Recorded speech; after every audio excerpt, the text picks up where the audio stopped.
Dans cette vidéo, nous allons voir les priorités opératoires. La règle à connaître. Pour calculer une expression, on effectue dans l'ordre. En 1, les calculs entre parenthèses. En 2, les puissances.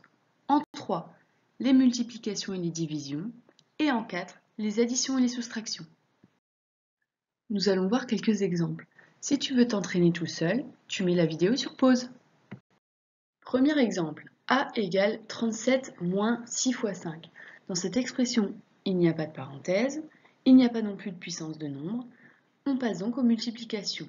La seule multiplication dans cette expression, c'est 6 fois 5. C'est donc le calcul que nous effectuons en premier. On obtient donc 37 moins 30. Et 37 moins 30 est égal à 7. Deuxième exemple, B est égal à 9 facteur de 15 moins 13 plus 1.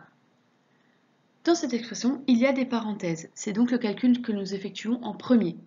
15 moins 13, qui est égal à 2. On réécrit tout le reste de la même manière.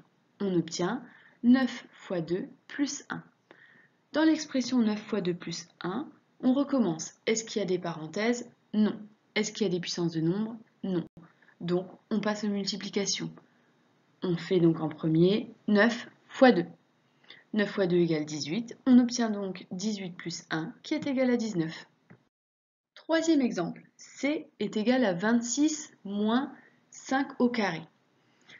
Est-ce qu'on a des parenthèses? Non. Est-ce qu'on a une puissance de nombre? Oui. 5 au carré. 5 au carré, je rappelle, c'est égal à 5 fois 5, ce qui donne 25.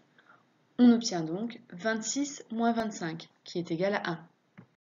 Quatrième exemple, D est égal à 3 fois 11 moins, entre parenthèses, 6 plus 10 divisé par 2. Est-ce que dans cette expression, il y a des parenthèses? Oui. À l'intérieur des parenthèses, on fait la division en premier. Donc on va faire le 10 divisé par 2, ce qui donne 5. Cependant, avant le moins dans l'expression, on a un produit, 3 fois 11. On sait qu'on peut le faire dès le début, car il n'aura aucune influence sur la suite. Ce qui nous donne 33 moins, entre parenthèses, 6 plus 5. On se repose les mêmes questions. Est-ce qu'il y a des parenthèses? Oui. On fait donc le 6 plus 5. On obtient 33 moins 11, qui donne 22. Cinquième exemple. E est égal, entre parenthèses, 5 facteur de 5 moins 1, divisé par 2 puissance 2, moins 5. Est-ce qu'il y a des parenthèses dans cette expression? Oui. Et à l'intérieur de ces parenthèses, il y a encore des parenthèses, donc c'est ce que nous allons faire en premier. On obtient 5 fois 4.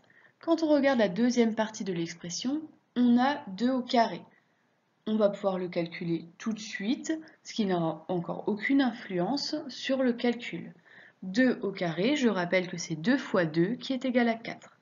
On obtient donc 5 fois 4 divisé par 4 moins 5. Est-ce que dans cette expression, il y a des parenthèses? Oui, c'est ce que nous allons donc faire en premier. On obtient donc 20 divisé par 4 moins 5. Est-ce que dans cette expression, on a des parenthèses? Non. Est-ce qu'on a des puissances de nombre? Non. Donc nous allons commencer par la multiplication ou la division, c'est-à-dire 20 divisé par 4, ce qui donne 5 moins 5 qui est égal à 0.